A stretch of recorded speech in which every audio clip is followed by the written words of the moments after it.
খবর আমরা নজর রাখবো। সন্দীপ ঘোষের বেলেঘাটার বাড়িতে নোটিশ দিল কলকাতা পুরসভা। কিছুদিন আগেই পুরসভায় অভিযোগ জানানো হয় নিয়ম বহির্ভূতভাবে বাড়ি তৈরি করা হয়েছে। অভিযোগ জানান পুরসভার এক ইঞ্জিনিয়ার। সেই অভিযোগের ভিত্তিতে নোটিশ পুরসভার বাড়ি পরিদর্শন। মাস্কট স্পিন কন্ট্রোল ল্যাবের পরীক্ষায় এটি প্রমাণিত। কেয়াসেট আলোপেক্স পেন্ট অ্যাক্টিভ নতুন চুল গজাতে সাহায্য করে, চুল পড়া বন্ধ করে। কেয়াসেট আলোপেক্স পেন্ট অ্যাক্টিভ 10 হেয়ার ফল প্রবলেমের একমাত্র সলিউশন। যাবেন পুরো আধিকারিকেরা। বাড়ি পরিদর্শনে যাওয়ার কথাই উল্লেখ রয়েছে নোটিশে। রিপাবলিক বাংলা এই খবর প্রথম ব্রেক করে। অর্থাৎ যে বাড়িটি নিয়ম বহির্ভূতভাবে তৈরি হয়েছে সে খবর প্রথম ব্রেক করে রিপাবলিকে। বিস্তারিত জানবো আমাদের প্রতিনিধি সৈকত রয়েছে সরাসরি। সৈকত, ঠিক কি আপডেট পাচ্ছ এই মুহূর্তে?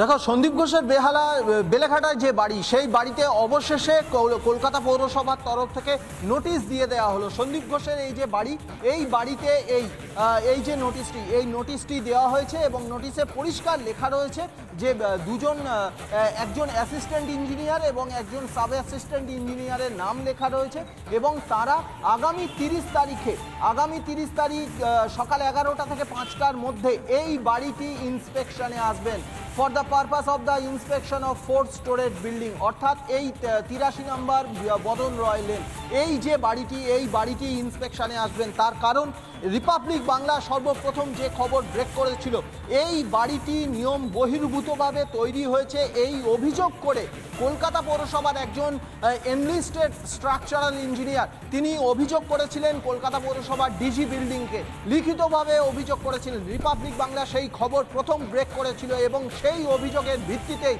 এই সন্দীপ ঘোষের এই যে বাড়ি, বেলেঘাটার বাড়ি, সেই বাড়িতে এই নোটিশ দিল কলকাতা পৌরসভা। আরও একবার দেখাবো নোটিশটি কলকাতা পৌরসভার তরফ থেকে আজকেই এই নোটিশটি ওয়াল আপ করা হয়েছে।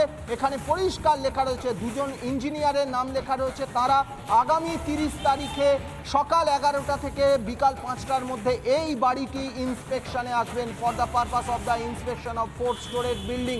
অর্থাৎ এই বাড়িটি বেআইনিভাবে তৈরি করা হয়েছে যে অভিযোগ হয়েছে কলকাতা পৌরসভার ডিজি বিল্ডিংয়ের কাছে। পৌরসভারই একজন এনলিস্টেড স্ট্রাকচারাল ইঞ্জিনিয়ার তিনি অভিযোগ করেছিলেন। রিপাবলিক বাংলা সেই খবর ব্রেক করেছিল। সেই অভিযোগের ভিত্তিতে এবার পৌরসভার তরফ থেকে এই নোটিশ দেয়া হলো। অর্থাৎ সন্দীপ ঘোষের এই যে বেলেঘাটার বাড়ি, যে বাড়িতে দুটি কেন্দ্রীয় তদন্তকারী সংস্থা ইডি এবং সিবিআই, দুটি তদন্তকারী সংস্থায় তদন্তের খাতিরে তারা অভিযান করেছেন, বিপুল পরিমাণে নথি, ডিজিটাল এভিডেন্স কালেক্ট করেছেন। সেই বাড়িটির ওপরেই এবার প্রশ্নচিহ্ন উঠে গেল, এই বাড়িটি কি অবৈধভাবে নির্মাণ করা হয়েছে?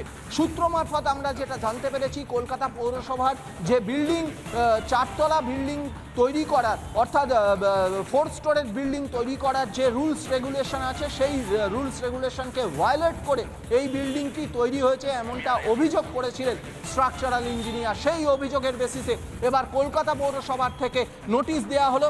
আগামী 30 তারিখ কলকাতা পৌরসভার দুজন ইঞ্জিনিয়ার তারা এই বিল্ডিংটি ইন্সপেকশনে আসবেন, খতিয়ে দেখবেন বিল্ডিংটি নিয়ম বহির্ভূতভাবে তৈরি হয়েছে কিনা। অর্থাৎ ধন্যবাদ তোমাকে। তুমি যে ইঞ্জিনিয়ারের কথা বলছিলে, কলকাতা পৌরসভার ইঞ্জিনিয়ার অংশুমান কর, যিনি অভিযোগটা জানিয়েছিলেন, তিনি ঠিক কি বলছেন আমরা শুনে নেব।